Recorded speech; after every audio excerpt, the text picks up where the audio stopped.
अस्सलाम वालेकुम दोस्तों, कैसे हैं आप सब। उम्मीद आप सब खैर से होंगे। दोस्तों मैं हूं अबा केमिकल मेंटोर और मैं आपको अपने इस चैनल में खुशामदीद कहता हूं। दोस्तों जैसा कि आपको जानते हैं कि आज हम वो फार्मूला देखेंगे जिस फार्मूला के तहत आपके एफएससी बोर्ड एग्ज़ाम का रिज़ल्ट प्रिपेयर किया जाएगा। तो देखें, पार्ट 1 का एग्ज़ाम आपका कंडक्ट नहीं हुआ था 2020 में ड्यू टू कोविड-19। ये मैं फ्रेश स्टूडेंट्स की बात कर रहा हूँ। इस तरीके से देखें, पार्ट 2 में जो है आपको सिर्फ 3 ऑप्शनल सब्जेक्ट्स के जो है एग्ज़ाम देना है या फिर आप दे चुके होंगे।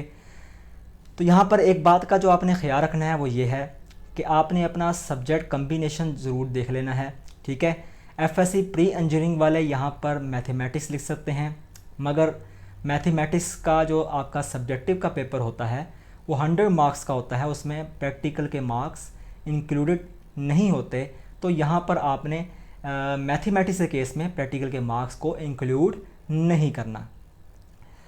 तो अब हम अजम्पशन की बेस पे चलेंगे। फ़र्ज़ कर लेते हैं कि हमारा जो है, चूँकि हमने 3 ऑप्शन सब्जेक्ट के एग्ज़ाम देने हैं या दे रहे होंगे, दे चुके होंगे। ठीक है, तो देखें, फ़र्ज़ कर लेते हैं कि बायोलॉजी में जो है एक स्टूडेंट के 80 मार्क्स आते हैं। ठीक है, केमिस्ट्री में उसके 75 मार्क्स आते हैं, फिज़िक्स में उसके 85 में से कितने मार्क्स आते हैं, 70 मार्क्स आते हैं। ठीक है, तो जितने मार्क्स आपको आपके पार्ट 2 में आए हैं इन ऑप्शनल सब्जेक्ट्स में, तो बोर्ड की पॉलिसी के तहत इतने ही मार्क्स आपको अलॉट कर दिए जाएंगे पार्ट 1 में। क्लियर हो गया कि जितने मार्क्स आपके पार्ट 2 में आए उतने ही आपको पार्ट 1 में अलॉट कर दिए जाएंगे। अब हम आते हैं प्रैक्टिकल्स की तरफ। देखिए, प्रैक्टिकल्स में आपको फ़र्स्ट ईयर के बुनियाद पर, क्योंकि फ़र्स्ट ईयर में आपका एग्ज़ाम कंडक्ट नहीं हुआ था, उस बेस पर आपको 15-15 मार्क्स जो हैं फ्री में जो है मतलब पूरे मार्क्स जो हैं आपको अलॉट कर दिए जाएंगे। क्योंकि प्रैक्टिकल 30 मार्क्स का होता है, फर्स्ट ईयर में 15 और सेकंड ईयर में 15 मार्क्स। अब फैसला ये करना है कि सेकंड ईयर प्रैक्टिकल्स में जो है कितने मार्क्स को आपको अलॉट किए जाएं, कितने मार्क्स आपको अलॉट किए जाएं। ठीक है, उसके लिए आपने काम ये करना है कि बायोलॉजी में देखें आपके मार्क्स कितने हैं, 80। तो 80 को आपने 85 पर डिवाइड कर देना है। ऑब्टेन मार्क्स को आपने डिवाइड कर देना है टोटल मार्क्स पर। ठीक है, आपके पास एक फ्रैक्शन आएगी, उसी फ्रैक्शन को आपने 15 से मल्टीप्लाई कर देना है। ये आपके पास आ रहा है 14.1111। इसको जब आप राउंड ऑफ करेंगे तो ये 14 बनता है। तो देखें, 15 में जब 14 ऐड होगा तो कितने मार्क्स बन जाएंगे, 29 मार्क्स बन जाएंगे। इस तरीके से केमिस्ट्री में देखें, आपका सेकेंड ईयर में कितने मार्क्स आए, 75 मार्क्स आए।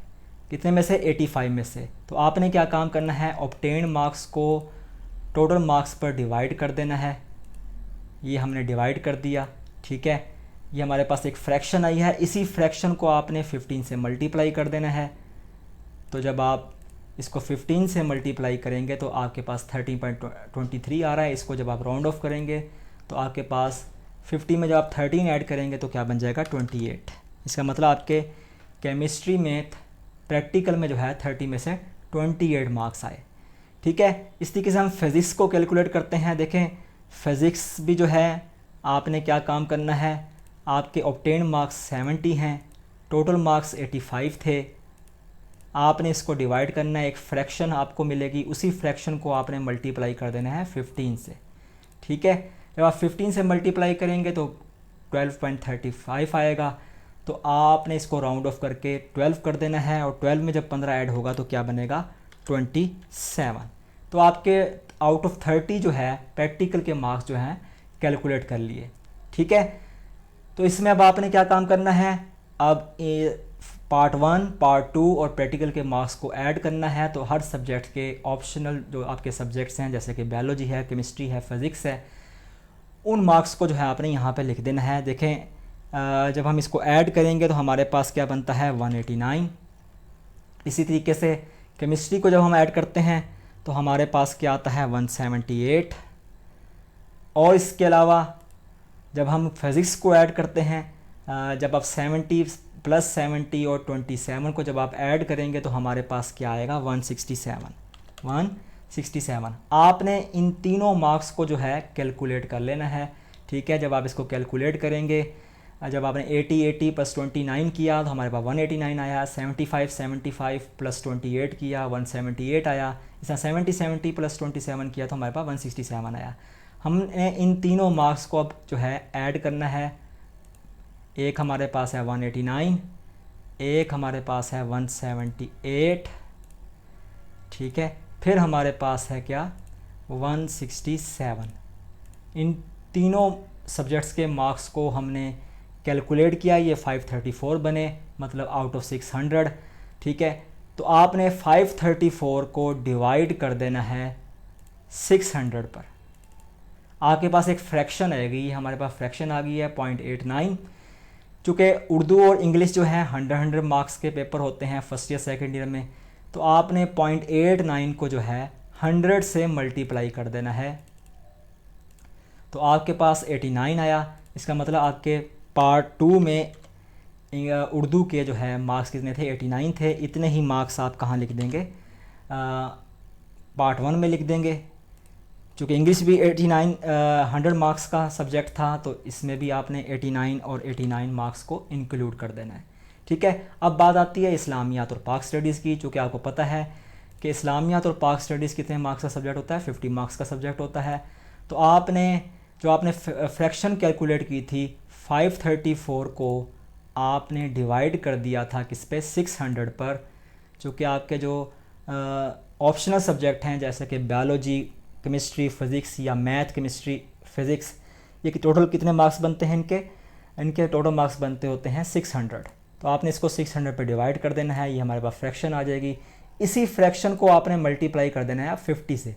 ठीक है, क्योंकि आपका इस्लामिक स्टडीज़ और पाक स्टडीज़ का सब्जेक्ट जो होता है इसके जो मार्क्स होते हैं वो 50 होते हैं। तो आपने 50 से जब इसको मल्टीप्लाई किया 0.89 को 0.89 की फ्रैक्शन को जब 50 से मल्टीप्लाई किया तो हमारे पास जवाब आया 44.5। इसको आपने राउंड ऑफ कर देना है। ठीक है, राउंड ऑफ करके इस्लामियात में फ़र्स्ट ईयर में आपने 45 मार्क्स लिख देने हैं, और साथ ही जो है आपने पाक स्टडीज़ में भी जो है आपने 45 मार्क्स लिख देने हैं। जब आप ये सब कुछ लिख देंगे, आपके मार्क्स कैलकुलेट हो चुके हैं। अब आपने ग्रैंड टोटल कैलकुलेट करना है। तो सबसे पहले उर्दू का टोटल आप लिख लें, 89 और 89 ये बनता है 178। इंग्लिश 89 प्लस 89 ये बनता है 178। ठीक है, इस्लामिक स्टडीज़ में आपके मार्क्स थे 45, 44.5 जवाब आया था, इसको आपने राउंड ऑफ करके 45 कर दिया। सेम आपने जो है पाक स्टडीज़ में आपने मार्क्स लिख देने हैं। अब आपने क्या काम करना है, इन तमाम मार्क्स को कैलकुलेट करना है और ये देखना है कि आपके आउट ऑफ 1100 कितने मार्क्स बनते हैं। कर दिए तो ये ले जी, आपके पास आपका रिज़ल्ट, एज्यूम्ड रिज़ल्ट जो है कैलकुलेट आपके पास हो चुका है। मतलब ये कि आपके जो पॉसिबिलिटी ये है कि आपके 1100 में से 980 मार्क्स आए हैं। ठीक है, या आएंगे। तो उम्मीद है आज का टॉपिक आपके लिए काफ़ी इन्फॉर्मेटिव रहा होगा। ये जो मैं नंबर मार्क्स आपको कैलकुलेट करके दिखाए ये फ्रेश स्टूडेंट्स के लिए थे। इस टॉपिक से रिलेटेड मज़ीद कुछ क्वेश्चंस होंगे तो आप मुझसे कमेंट बॉक्स में पूछ सकते हैं। बहुत बहुत शुक्रिया आपका।